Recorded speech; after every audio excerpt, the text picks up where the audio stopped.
এই সময়টা খুব একটা আনন্দের সময় নয়, আজকের দিনটা খুব একটা সুখের দিন নয়। আজকে আমাদের মাননীয় মুখ্যমন্ত্রী মমতা বন্দ্যোপাধ্যায়ের উচিত ছিল আজকেই উত্তরবঙ্গে পৌঁছে যাওয়া, কিন্তু আজকে আমরা দেখছি আজকে কার্নিভাল। দুর্গাপুজো হয় বাঙালির প্রাণের উৎসব, বাঙালির প্রাণের পুজো। দুর্গাপুজোর সঙ্গে বাঙালির সম্পর্ক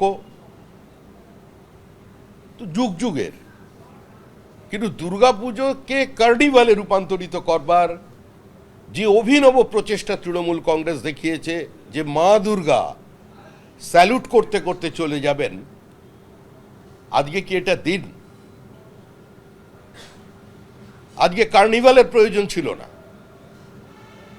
আজকে নির্ধারিত প্রতিমাগুলো অন্তত এই শোকের আবহে, এই বিপর্যয়ের আবহে, উত্তরবঙ্গের সঙ্গে দক্ষিণবঙ্গের যে একটা নারীর যোগ আছে, অন্তত সেটা উত্তরবঙ্গের মানুষের কাছে বার্তা দেবার কারণে মুখ্যমন্ত্রীর আজকে এই কার্নিভালকে কিছুটা হলেও স্থগিত রেখে তিনি আজকে উত্তরবঙ্গে যেতে পারতেন, কিন্তু তিনি গেলেন না, তিনি কাল যাচ্ছেন।